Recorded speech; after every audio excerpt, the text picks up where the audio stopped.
There's no bigger frustration than speaking to someone and then straight after that they say, "Huh? Sorry? What did can you repeat that?"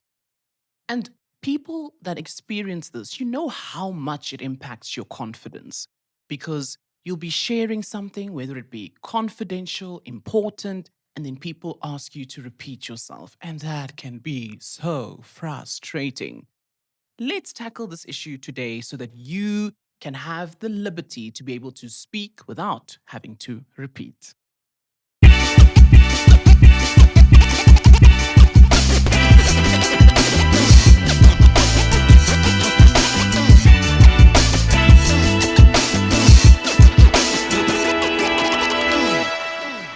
Let's first start explaining what is the difference between mumbling and rambling. So often we use these two terms as if though it means the same thing, when in actual fact, the two are very different. When it comes to mumbling, this is usually a physical thing that you do. So it's either you're not opening your mouth or you're speaking really fast.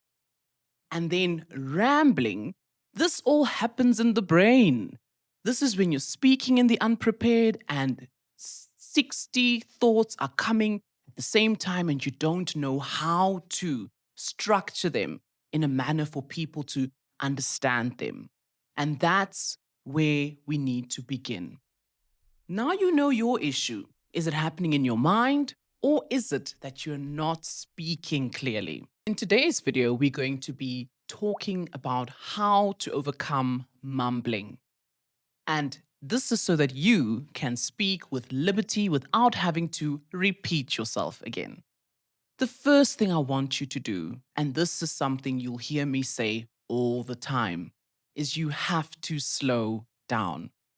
Usually, we start speaking faster because anxiety, pressure, some excitement, but it's usually driven by emotion that we find ourselves speaking quite fast. And this is also something that you find some do because you are afraid to stutter or stumble over your words, so you think the faster you speak, the better it will be. When in actual fact, when you speak fast, you're making it even harder for people to hear you. When people listen, they usually listen slower than how we speak. So it's important to be slower with your pace and to become comfortable with saying complete words every time you're speaking. And then the second thing I want you to do, now this is going to change your life. Open your mouth. Yes, Palesa, but I used to do that as a kid when we sang in preschool. No, we need to continue doing it. A lot of times when we speak to people, we assume they'll get it. And this happens because you're surrounded by people that know you now, that understand how you speak, and you become comfortable speaking a certain way. But whenever you are in a room with more than your loved ones, you should understand that they are relying on your mouth to read what you're saying. One of the easiest ways I play this game to show you that you are clear without sound when you use your mouth properly is by me saying something to you now without sound. And tell me, guess in the comment what it is that I was saying. You heard me, right? How did you hear me? I didn't make a sound. The only reason you heard me was because I opened and shaped my mouth. And people rely on you to open your mouth when you're speaking. So do it. It might be feeling like effort initially, but it isn't going to be the effort of having to repeat and repeat and repeat yourself. It actually cuts you, gives you a shorter way to get the point across the very first time. So the third thing I want you to do is I want you to use gestures while you are speaking. Because when you gesture, it adds to the explanation. It makes what might be vague very clear. If I say to you, I'd like to share three concepts with you, but I'm speaking like this, it's quite hard for a person to catch it. But when I say, I'd like to explain three concepts to you, now, even if you didn't hear me clearly, You know exactly what I mean. This is when people tell you that show it, don't tell it.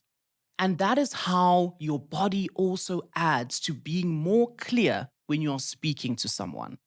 A simple place you can even use this is within a presentation or a meeting when you say the three areas. That's when people will notice that even if I didn't hear you, I saw you and I understand you. So use your body gesture as well to be able to add to making sure the message lands. Another way to stay away from mumbling is to be speaking with structure. When you have structure with the way in which you speak, you give people direction as to what to follow. And this would mean simply saying things like firstly, secondly, and thirdly. Or even the key point here is the reason for this and the example. The more you stick to the structures of three, then you are able to ensure that the message doesn't become a jumbled up thing. And even for you, as you're sharing it, you know which direction to go with firstly, secondly, and thirdly. And then the fifth thing I want you to remember is that pauses are normal, pauses are necessary. There are times we think that pauses should only be added into that big stage speech that you're making, when in actual fact, pauses are necessary even when you're just having a chat with a colleague at work. Because in pausing, you're giving yourself time to think, but not only that, you're giving your audience member time to process. And how you know someone is processed is by pausing. You'll see it then in their body language, either nodding, where they're saying, I hear you, continue.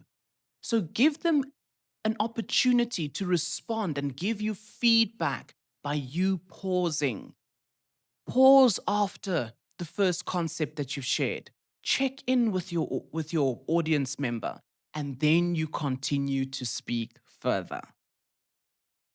I know this was quite a lot of information, but this is exactly what's going to help you to stop having to repeat yourself, having people ask you, what do you mean by that? When in actual fact, they're trying to hear you, or even thinking that there's something wrong with your accent, when in actual fact, it is just the way in which you were speaking was going way over their heads. So let's do a very quick recap on what are the key things you can do to be able to stop mumbling. The first thing is to slow down.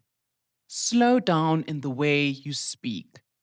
Use words completely by saying complete words instead of trying to say them quickly. And then number two, the big one, open your mouth. It does take effort to communicate. It is an exercise, it's something you do, it's a verb. So take the time to open your mouth while you're speaking. And then the third thing, you want to ensure that you gesture. Add your nonverbal communication to add to the message because now people won't just hear you, but they'll also see it.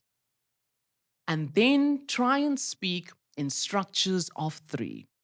This will help you to have order in the way you're speaking so that you don't stumble over your words. And then the final one. Yes, the cherry on top. You have to pause. Pause not just for yourself, but also for your audience so that they can participate in the conversation at hand. If this was helpful for you and you need more help, I'm going to leave a 7-day free challenge for you in the description box. And we can take this conversation further on how to become an unforgettable communicator. Till I see you again, remain unforgettable.